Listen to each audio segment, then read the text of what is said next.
Forget the marble. In 1800, Washington, D.C. was a global punchline, a stinking fever swamp where dreams went to die in the mud. Arrogance has a price, and the bill is due. 1814. British torches turn pride into ash. But this swamp doesn't just drown men, it transforms them. Out of the rot, a 9 million pound crown of iron rises, forged by the very hands the Republic held in chains. One city, 3 eras of carnage. You think you know history? Let's descend into the year 1800, where the dream began in the dirt. Stop right there. Erase every image of Washington, D.C. you have in your head. Forget the gleaming white marble, the paved boulevards, and the aura of unstoppable power. In the year 1800, the capital of the free world was not a city. It was a national embarrassment. It was a joke whispered in the royal courts of Europe, and a living nightmare for the politicians forced to inhabit it. When the federal government packed its bags and moved to this new federal city, they didn't arrive in a new Rome. They arrived in a fever swamp.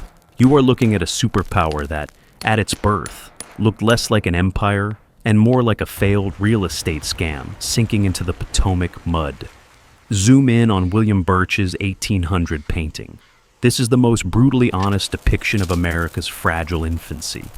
Do you see that lonely, box-like structure standing awkwardly in the wilderness?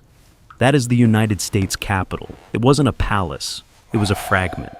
Only the north wing was finished, sitting in isolation like a white tombstone in a cow pasture. There was no dome, no rotunda to connect the Senate and the House. A perfect accidental metaphor for a country that was already struggling to find its center. Now, step off the canvas and into the mud. The reality on the ground was a logistical hellscape. The magnificent avenues promised on maps were nothing but treacherous dirt tracks that turned into impassable rivers of black sludge whenever it rained. Powerful senators didn't debate in grand halls. They trudged through knee-deep mud to sleep 2 to a bed in overcrowded, flea-infested boarding houses. The environment was so wild that congressmen would often shoot partridges for dinner right on the unfinished steps of the Capitol. Even the president wasn't spared. When John Adams moved into the president's house, it was so damp and hollow that First Lady Abigail Adams famously had to hang her wet laundry in the East Room, the grandest ceremonial hall, just to dry it out because the swamp humidity was relentless.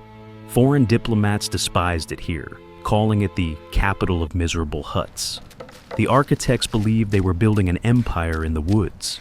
They arrogantly thought their isolation was their best defense, that being hidden in the dense forest would keep the young republic safe. They treated the Atlantic Ocean like a shield. They were dead wrong. While the politicians argued over paving stones, the greatest military power on Earth was quietly loading its cannons. The silence of the swamp was about to be broken by the scream of rockets. The mud of 1800 was wet and cold, but it was about to be baked hard by the heat of an inferno.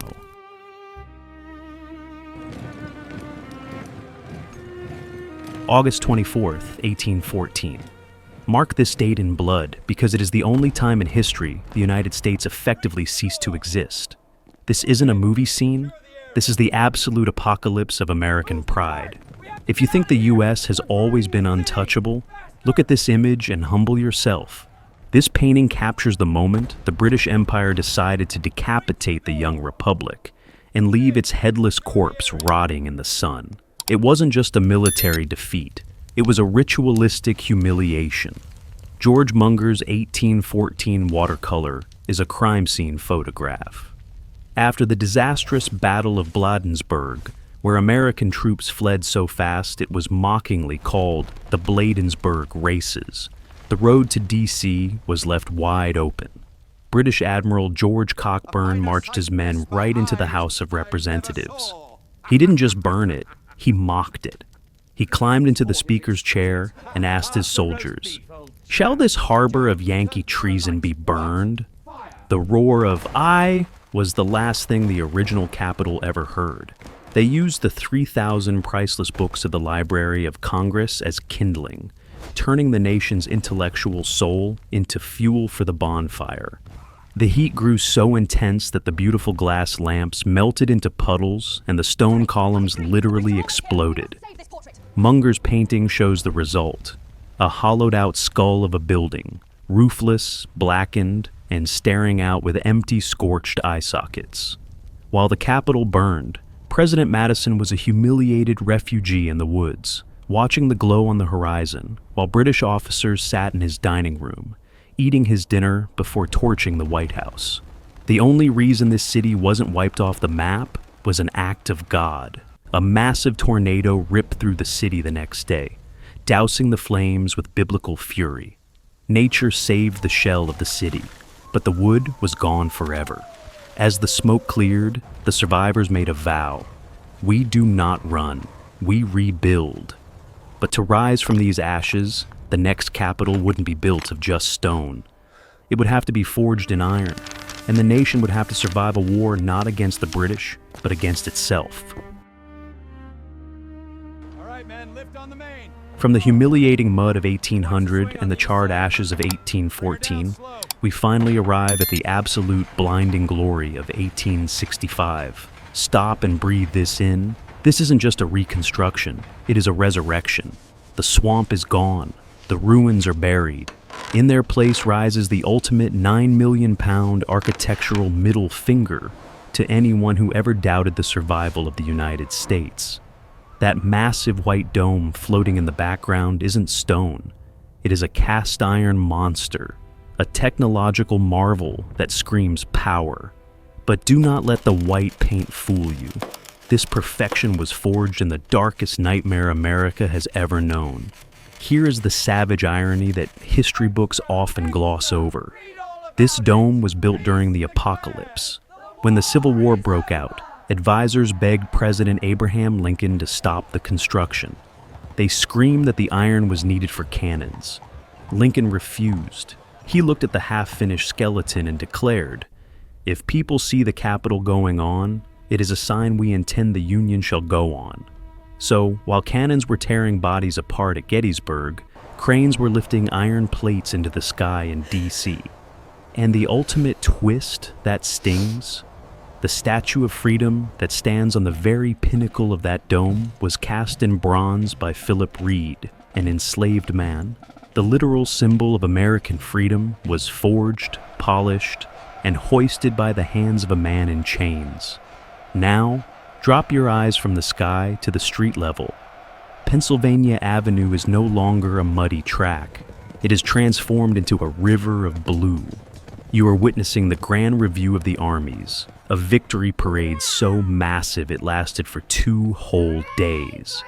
150,000 battle-hardened soldiers are marching in lockstep.